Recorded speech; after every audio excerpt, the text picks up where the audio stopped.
નમસ્કાર દોસ્તો, સ્વાગત છે તમારું આજના એક નવા વિડીયોની અંદર. મિત્રો, આજે આપણે જીટીયુની અંદર CCC પરીક્ષા માટે કેવી રીતે રજિસ્ટ્રેશન કરવું, એટલે કે કેવી રીતે ફોર્મ ભરવું તે વિશેની ડિટેલમાં ચર્ચા કરવાના છીએ. તો સૌપ્રથમ તમારે તમારા મોબાઈલ અથવા તો કોમ્પ્યુટરની અંદર કોઈ પણ એક વેબ બ્રાઉઝર ઓપન કરી દેવાનું રહેશે. મેં અહીંયા મારા કોમ્પ્યુટરની અંદર ગૂગલ ક્રોમ ઓપન કર્યું છે અને ત્યાં તમારે સર્ચ બારની અંદર GTU CCC રજિસ્ટ્રેશન એવું લખી સર્ચ કરશો તો પણ તમે વેબસાઇટ પર પહોંચી જશો. એ રીતે તમને વેબસાઇટ ના મળે તો મેં મારી યુટ્યુબ ચેનલની કોમ્યુનિટી પોસ્ટ પર એક પોસ્ટ કરેલી છે અને અહીંયા લખેલું હતું કે રજિસ્ટ્રેશન માટેની લિંક. તો અહીંયા આ લિંક આપીને તેના પર તમે ક્લિક કરીને પણ વેબસાઇટ ઓપન કરી શકશો. અને હું આ વિડીયોની ડિસ્ક્રિપ્શનની અંદર પણ તમને લિંક આપી દઈશ, તો ત્યાંથી તમે વેબસાઇટ ઓપન કરી શકશો. તો અહીંયા વેબસાઇટ પર હું ક્લિક કરીને તેને ઓપન કરી લઈશ. વેબસાઇટ તમે ઓપન કરશો એટલે આ રીતે તમને વેબસાઇટ જોવા મળશે. અહીંયાથી થોડું ઝૂમ કરી લઈએ તો પ્રોપરલી તમને દેખાય. તો આ રીતે તમને વેબસાઇટ જોવા મળશે અને અહીંયા આપણને આપ્યું છે CCC એક્ઝામિનેશન રજિસ્ટ્રેશન. હવે પહેલાં તો વેબસાઇટની વાત કરીએ તો અહીંયા આપણને આપ્યું છે હોમ પેજ, અહીંયા આપ્યું છે સિલેબસ, અહીંયા આપ્યું છે પ્રી એક્ઝામ, અહીંયા આપ્યું છે post exam, result and notification અને અહીંયા આપ્યું સ્ટેટિક્સ. હવે અહીંયા તમને આપ્યું છે નવું રજિસ્ટ્રેશન તારીખ 4/4/2026 સવારે 11 કલાકથી શરૂ થશે. એટલે કે 4/4/2026ના રોજથી શરૂઆત થઈ જવાની છે. અહીંયા આપણને બીજી નોટિફિકેશનો આપેલી છે. હવે નીચેની તરફ તમે સ્ક્રોલ કરશો ને તો તમને બે ઓપ્શન આપેલા છે. પહેલો ઓપ્શન આપ્યો છે પ્રથમ પ્રયત્નની પરીક્ષા માટે અને બીજો ઓપ્શન આપ્યો છે એપ્લાય ફોર રી એક્ઝામ, એટલે કે બીજા અથવા પછીના પ્રયત્નની પરીક્ષા માટેની નોંધણી. હવે આ બે ઓપ્શનની અંદરથી આપણે કયો ઓપ્શન સિલેક્ટ કરવાનું? તો જો પહેલાં તમે રજિસ્ટ્રેશન કરેલું હોય, એટલે કે પરીક્ષા આપી પણ હોય અથવા ના પણ આપી હોય, પરંતુ રજિસ્ટ્રેશન કરેલું હોય તો તમારે અહીંયાથી બીજો ઓપ્શન સિલેક્ટ કરવાનું રહેશે અને રજિસ્ટ્રેશન નહીં કરેલું તો તમારે પ્રથમ ઓપ્શન સિલેક્ટ કરવાનું રહેશે. તો હું અહીંયા પહેલી વાર રજિસ્ટ્રેશન કરી રહ્યો હોવાથી અહીંયાથી પ્રથમ પ્રયત્નની પરીક્ષા માટે પર ક્લિક કરીશ. એટલે આ રીતે સૂચનાઓનું એક પેજ ખુલશે.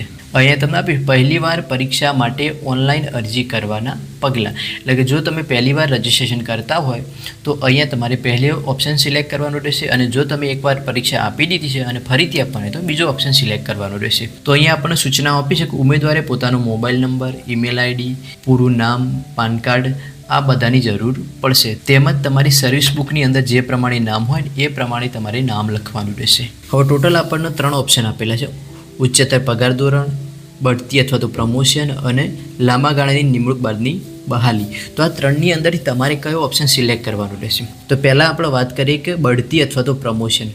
તો આ ઓપ્શન કોને સિલેક્ટ કરવાનું રહેશે? કે એવા ઉમેદવારે આ ઓપ્શન સિલેક્ટ કરવાનું રહેશે કે તે પહેલેથી નોકરી કરતા હોય અથવા તો CCCની પરીક્ષા આપી દીધી હોય પરંતુ એમને પ્રમોશન મળતું હોય. ધારો કે તે ક્લાર્કની અંદર નોકરી કરતા હોય અને ક્લાર્કની અંદર તેમને CCCની પરીક્ષા આપી દીધેલી છે પરંતુ તેમને ક્લાર્કમાંથી સિનિયર ક્લાર્ક અથવા તો જુનિયર ક્લાર્કની અંદરથી સિનિયર ક્લાર્કની અંદર પોસ્ટિંગ થયું, એટલે કે પ્રમોશન થયું. તો તેવા ઉમેદવારે આ પ્રમોશન માટે અથવા તો બઢતી માટેનો ઓપ્શન સિલેક્ટ કરવાનું રહેશે. એટલે કે જેનું પ્રમોશન થતું હોય અને CCCની પરીક્ષા માગેલી હોય તો તેવાએ બઢતી માટેનો આ ઓપ્શન સિલેક્ટ કરવાનું રહેશે. ત્રીજો ઓપ્શન આપ્યો છે આપણને લાંબા ગાળાની નિમણૂકની બહાલી. તો આવો ઓપ્શન એવા ઉમેદવારોએ સિલેક્ટ કરવાનું રહેશે કે કોઈ કોન્ટ્રાક્ટ બેઝ પર નોકરી હોય પહેલાં એમને નોકરી કરી પરંતુ તે ફિક્સ નહીં અને તેમને નોકરી કરી અને ત્યારબાદ તેમને પરમેનન્ટ કરવામાં આવે અને ત્યારે તેમને CCCની પરીક્ષા પાસ કરવાની હોય. ધારો કે બીજી રીતે આપણે વાત કરીએ તો તમારે CCCની પરીક્ષા પાસ કરવી ફરજિયાત છે પરંતુ CCCની પરીક્ષાના આધારે તમે નોકરી તો લાગી ગયા પરંતુ તમે હજુ સુધી CCCની પરીક્ષા પાસ કરેલી નથી. તો તમારે 1 થી 2 વર્ષની અંદર CCCની પરીક્ષા પાસ કરી અને એ સર્ટી આપવાનું હોય છે અને ત્યારે જ તમારી નોકરી પરમેનન્ટ થાય. એટલે કે આ પ્રકારની કોઈ નોકરી અથવા તો પોસ્ટ હોય ને એના આ પ્રકારનો ઓપ્શન સિલેક્ટ કરવાનો રહેશે. એટલે સામાન્ય રીતે વાત કરીએ તો કોન્ટ્રાક્ટ બેઝ પર અથવા તો પરમેનન્ટ ના હોય અને તમે જે સર્ટી આપો ત્યારબાદ પરમેનન્ટ થાવ તો એના માટે લાંબા ગાળાની નિમણૂકની બહાલી. તો આ ઓપ્શન સિલેક્ટ કરવાનું રહેશે. પહેલા ઓપ્શનની આપણે વાત કરીએ તો ઉચ્ચતર પગાર ધોરણ. તો આ ઉચ્ચતર પગાર ધોરણ એટલે કે ફિક્સ પેવાળા જે ગુજરાત સરકારની દરેક પોસ્ટની અંદર આવી જાય. તો આ ફિક્સ પેની નોકરી કરતા હોય અને ફૂલ પગારની ફાઇલની અંદર આપણે જે સર્ટી મૂકવાનું હોય છે તો એ સર્ટી મૂકવા માટે આ તમારે ઉચ્ચતર પગાર ધોરણ એટલે કે હાઈ સ્કેલ ઓપ્શન સિલેક્ટ કરવાનો રહેશે. તો લગભગ મોટાભાગના દરેક ઉમેદવારોએ હાઈ સ્કેલ એટલે કે ઉચ્ચતર પગાર ધોરણ ઓપ્શન સિલેક્ટ કરવાનો રહેશે. હવે અહીંયાથી તમારે આ બધી સૂચનાઓ વાંચી અને નીચેની તરફ સ્ક્રોલ કરીને આવી જવાનું રહેશે. હવે નીચેની તરફ તમને 2 ઓપ્શન આપેલા છે, રજિસ્ટ્રેશન એપ્લિકેશન નંબર નથી અને લોગિન એપ્લિકેશન નંબર છે. તો આપણે રજિસ્ટ્રેશન કરતા હોવાથી અહીંયા આપ્યું પહેલો ઓપ્શન, તેના પર ક્લિક કરવાની રહેશે. તેના પર તમે ક્લિક કરશો એટલે આ રીતે રજિસ્ટ્રેશન ફોર્મ ખુલી જશે. તો અહીંયા તમારે તમારો મોબાઈલ નંબર લખવાનો રહેશે, અહીંયા તમારું ઈમેલ આઈડી લખવાનું રહેશે, અહીંયા તમારું પાન કાર્ડ નંબર લખવાનું રહેશે અને અહીંયા કેન્ડિડેટ નેમ એટલે તમારું નામ લખવાનું રહેશે અને અહીંયા આપણને આપ્યું સ્ટાર્ટિંગ વિથ સરનેમ એટલે કે તમારી અટક પહેલાં લખવાની રહેશે. હવે અહીંયા આપણને 3 ઓપ્શન આપેલા છે, એની અંદરથી તમારે જે લાગુ પડતું હોય એ સિલેક્ટ કરવાનું રહેશે. મારે ઉચ્ચતર પગાર ધોરણ માટે હોવાથી હું અહીંયાથી ઉચ્ચતર પગાર ધોરણ સિલેક્ટ કરી લઈશ.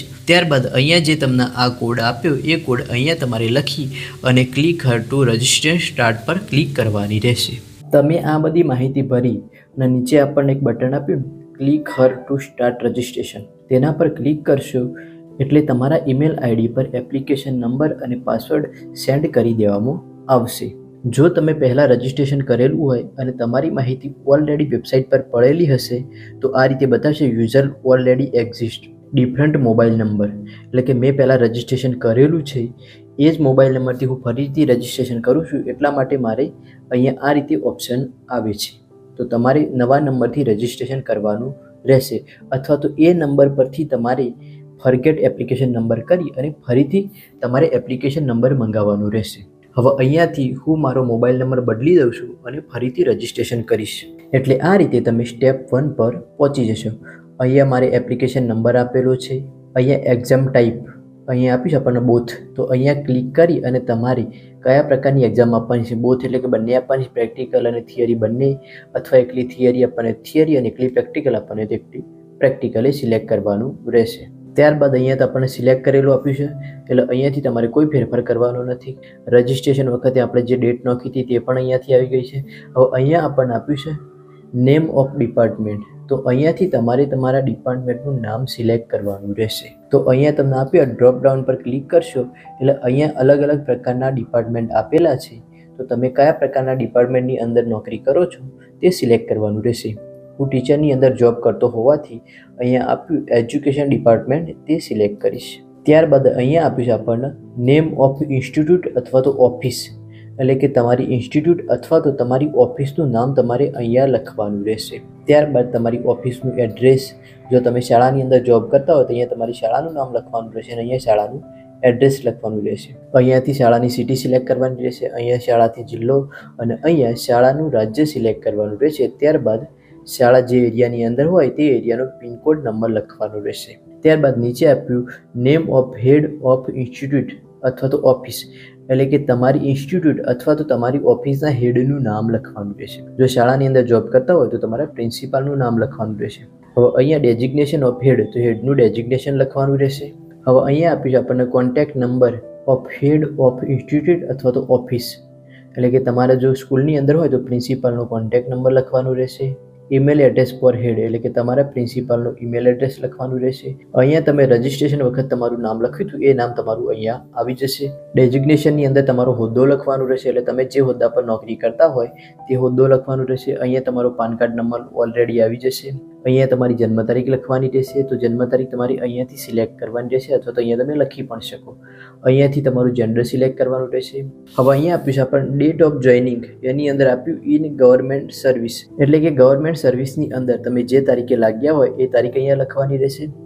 ડિપાર્ટમેન્ટ, એટલે કે તમે જે તારીખે આ ડિપાર્ટમેન્ટની અંદર, એટલે કે અત્યારે તમે જે જોબ કરો છો તે ડિપાર્ટમેન્ટની અંદર જે તારીખે જોઈનિંગ થયા હોય એ તારીખ લખવાની રહેશે. અને ડેટ ઓફ રિટાયરમેન્ટ, એટલે કે તમે રિટાયરમેન્ટ થશો, એટલે કે તમે રિટાયર્ડ થશો તે તારીખ તમારે લખવાની રહેશે. ત્યારબાદ અહીંયાથી તમારે નેક્સ્ટ પર ક્લિક કરવાની રહેશે.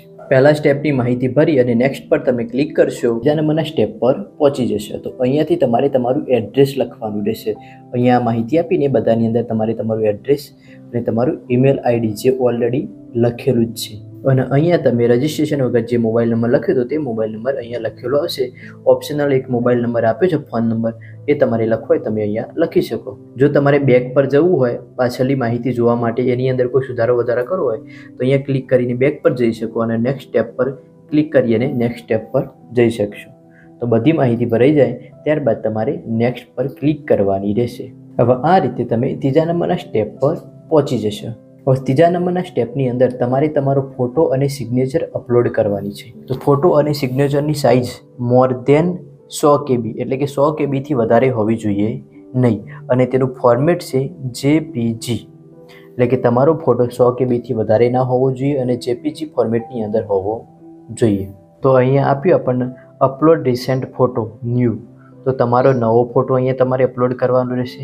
તો ફોટો અપલોડ કરવા માટે અહીંયા તમને આપ્યું ને ચૂઝ ફાઇલ, તેના પર ક્લિક કરવાની રહેશે. તેના પર તમે ક્લિક કરશો એટલે આ રીતે તમારા કોમ્પ્યુટર અથવા તો મોબાઈલનું ફોલ્ડર ઓપન થઈ જશે, એટલે કે એનું સ્ટોરેજ ઓપન થઈ જશે અને ત્યાંથી તમે જે જગ્યા પર તમારો ફોટો સ્ટોર કરેલો હોય એટલે જે જગ્યા પર રાખેલો હોય ત્યાંથી તમારે તે ફોટો સિલેક્ટ કરી લેવાનો રહેશે. તો અહીંયાથી હું મારો ફોટો સિલેક્ટ કરી લઈશ. એટલે અહીંયા તમે જોઈ શકો છો કે અહીંયા ઇમેજ 20 JPG એવું લખેલું આપણને જોવા મળે છે. તો અહીંયાથી તમારે સેવ ફોટો પર ક્લિક કરવાની રહેશે. સેવ ફોટો પર તમે ક્લિક કરશો એટલે ફોટો અપલોડેડ સક્સેસફુલ અને અહીંયા તમારો ફોટો જોવા મળશે. ત્યારબાદ અહીંયાથી તમારે સિગ્નેચર અપલોડ કરવાની છે. તો ચૂઝ ફાઇલ પર ક્લિક કરવાની રહેશે અને અહીંયાથી તમારે તમારી સિગ્નેચર સિલેક્ટ કરી અને સેવ સિગ્નેચર પર ક્લિક કરવાની રહેશે. સેવ સિગ્નેચર પર તમે ક્લિક કરશો એટલે તમારી સિગ્નેચર અપલોડ થઈ જશે. જો તમારો ફોટો અને સિગ્નેચર યોગ્ય સાઇઝ અને યોગ્ય ફોર્મેટની અંદર નહીં હોય તો અપલોડ થશે નહીં. તો ફોટો અને સિગ્નેચરને યોગ્ય સાઇઝ કરવા માટેનો મેં અલગથી એક વિડીયો બનાવેલો છે, જેની લિંક હું તમને ડિસ્ક્રિપ્શનની અંદર પણ આપી દઈશ અને ઉપર તમને આઈ બટનની અંદર પણ જોવા મળશે. તો તેના પર તમે ક્લિક કરી અને ફોટોની યોગ્ય સાઇઝ અને યોગ્ય ફોર્મેટની અંદર કરી શકશો. હવે અહીંયા તમને એક ચોરસ બોક્સ આપ્યું છે ટર્મ એન્ડ કન્ડિશનનું, તો તેના પર તમારે ટિક કરી દેવાનું રહેશે. ટિક કર્યા બાદ તમારે નીચેની તરફ સ્ક્રોલ કરીને આવી જવાનું રહેશે અને અહીંયા તમને ટોટલ 1, 2 અને 3 ઓપ્શન આપેલા છે. તો પહેલું સ્ટેપ તમને આપ્યું સેવ એન્ડ લોક, એટલે તમે જે આ માહિતી ભરી એ માહિતીની અંદર તમારે કોઈ ફેરફાર કરવાનો હોય તો ફેરફાર કરી દેવો. જો તમે સેવ એન્ડ લોક કર્યું તો ત્યારબાદ તેની અંદર તમે કોઈ ફેરફાર કરી શકશો નહીં. તો એકવાર માહિતી ખરાઈ કરી લેવાની, ખરાઈ કર્યા બાદ તમારે સેવ એન્ડ લોક કરી દેવાનું રહેશે. સેવ એન્ડ લોક કરી અને બીજા નંબરના સ્ટેપ પર તમારે જવાનું રહેશે અને ત્યાં તમારે પેમેન્ટ કરવાનું આવશે અને પેમેન્ટ કર્યા બાદ તમારું ફોર્મ જનરેટ થશે. તો અહીંયાથી આપણે આ માહિતીને સેવ એન્ડ લોક કરી દઈએ છીએ. સેવ એન્ડ લોક કરશો એટલે તમને આ રીતે એક પોપઅપ ખુલેલું જોવા મળશે. તો અહીંયાથી તમારે ઓકે પર ક્લિક કરવાની રહેશે. ઓકે પર તમે ક્લિક કરશો એટલે તમારી માહિતી લોક થઈ જાય, એટલે કે ફ્રીઝ થઈ જાય. હવે એની અંદર તમે કોઈ ફેરફાર કરી શકશો નહીં. હવે બીજા નંબરનું સ્ટેપ તમને જોવા મળે છે પે ફીઝ, તો તમારે અહીંયાથી પેમેન્ટ કરવાનું રહેશે. તો અહીંયા તમારે પે ફીઝ પર ક્લિક કરવાની રહેશે. તેના પર તમે ક્લિક કરશો એટલે ફી માટેનું એક પેજ ઓપન થશે, એટલે કે પેમેન્ટ ડિટેલ તમને આપેલી હશે. તો અહીંયા તમને આપી ચોરસ બોક્સ, તેના પર ક્લિક કરી અને પે નાઉ પર ક્લિક કરવાની રહેશે. પે નાઉ પર તમે ક્લિક કરશો એટલે તમારું પેમેન્ટ પેજ ઓપન થઈ જશે. તો અહીંયા તમે credit card, debit card, net banking, UPI અને ભીમની મદદથી પેમેન્ટ કરી શકશો. તમારે જે ઓપ્શન સિલેક્ટ કરવો હોય એ ઓપ્શન સિલેક્ટ કરી અને તેની મદદથી તમે પેમેન્ટ કરી શકશો. ટોટલ પેમેન્ટ આપણને 200 રૂપિયા આપેલું છે. તો અહીંયાથી હું UPIની મદદથી પેમેન્ટ કરું છું, તો UPI પર ક્લિક કરીશ અને ત્યારબાદ શો QR પર ક્લિક કરીશ. તો આ રીતે QR કોડ ઓપન થશે. તો તમે ભીમ, ગૂગલ પે, પેટીએમ, ફોનપે જેની મદદથી તમારે પેમેન્ટ કરવું હોય એની મદદથી આ QR કોડ સ્કેન કરી અને પેમેન્ટ કરી દેવાનું રહેશે. તમારું પેમેન્ટ સફળતાપૂર્વક થઈ જાય ત્યારબાદ તમારે તમારી એપ્લિકેશનનું ફોર્મ જનરેટ થશે, જેને તમારે ડાઉનલોડ કરી લેવાનું રહેશે. ડાઉનલોડ કર્યા બાદ તેની તમારે પ્રિન્ટ કાઢી લેવાની રહેશે. તમે આ એપ્લિકેશન ફોર્મ જનરેટ કર્યું અથવા તો પ્રિન્ટ કાઢી એ પ્રિન્ટની અંદર તમારે તમારી ઓફિસના હેડ અથવા તો તમારી શાળાના પ્રિન્સિપાલના તમારે સહી સિક્કા કરાવવાના રહેશે અને સહી સિક્કા કરાયા બાદ આ એપ્લિકેશન ફોર્મને તમારે GTU ખાતે જમા કરાવવાનું રહેશે.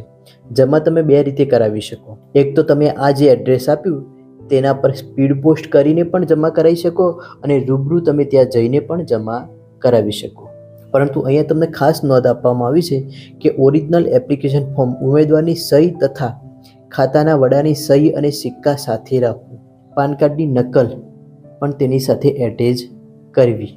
જો તેની અંદર સહી સિક્કા નહીં હોય તો તમારું એપ્લિકેશન ફોર્મ માન્ય ગણાશે નહીં. તો આજના વિડીયોમાં GTUની અંદર CCCની એક્ઝામ માટે ઓનલાઈન એપ્લિકેશન કેવી રીતે કરવી તે વિશેની આપણે ડિટેલમાં માહિતી મેળવી.